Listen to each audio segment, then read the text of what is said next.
My hands are huge. Anyway. Well, I've been spending a lot of time doom scrolling on Blue Sky lately, so I got a head full of politics, and that's what you're going to get today. But don't worry, because I'm not here to bum you out. I'm actually extremely optimistic about the future of the United States and thereby the world. The people are getting really angry.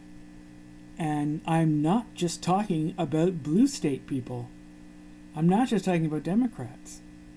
In fact, the angriest people are the people who voted for Trump because he's turned on them. And they're pissed off. And they're showing up at these town hall meetings and absolutely raking the politicians over the coals, saying, why aren't you doing anything about this?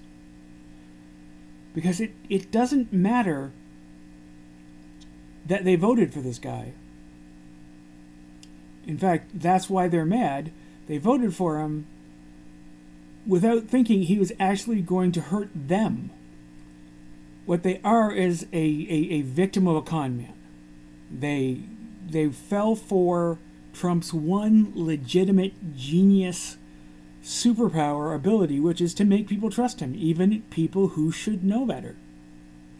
I'm not real mad at these people anymore, and they're mad at him. Things are getting to the point, as someone on Blue Sky definitely pointed out, where like civil disobedience starts happening, or as I was referring to it a couple of weeks ago, civic unrest. You know, this is when the people start getting rowdy, and things like riots and vandalism of public offices and things like that start to happen. One lovely thing I read is that people are starting to attack ICE agents when they show up, because ICE has lost all its legitimacy. They're enemy number one, because they're just coming along and just ripping people out of their lives just because these people are maybe undocumented, or even just because they can come up with a bullshit reason to take the person. So people are mad about that. They're mad about the tariffs. They're mad about people losing their jobs in the federal government. They're mad about the fact that international tourism is taking a nosedive for obvious fucking reasons.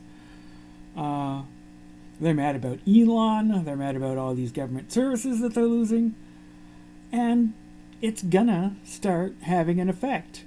And tomorrow, to me, tomorrow being Saturday the 19th, will be the real test of this movement, because tomorrow's the second protest after the one 2 weeks ago. If it gets the same or greater numbers, it will really send a message that the people are pissed, this isn't going to just go away, and something must be done, or it's only going to get worse from there. I mean, right now, they can yell at their congressman at a town hall, but that won't be enough forever. People in the government can, will, and should start to feel unsafe. And by I mean like in the House and the Senate, especially the Republicans. Because people are angry and they know who to blame. They know who's doing this. And it doesn't matter who they voted for. Wrong is wrong. What Elon and Trump are doing is wrong, and they're mad. It's as simple as that. So yeah, I'm not that worried. In fact, I'm watching this all with a sense of growing wonder at just how well American democracy is handling a direct attack on it. People are pissed, judges are giving rulings, and when those rulings aren't followed, they're going to send in the law enforcement. They're going to send in marshals.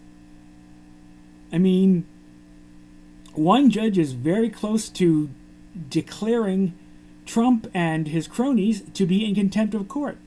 And that's a federal frigging judge. Which means it'll be the U.S. Marshals putting their ass in jail. And here's the thing. Contempt does not have to be proven, and it does not have to go through the usual evidentiary blah blah blah. They can just say, well, you haven't complied with the order, ergo jail. And I can't wait to fucking see it. Well, I guess that's all from me for today, folks. I will talk to you nice people again tomorrow. Bye-bye.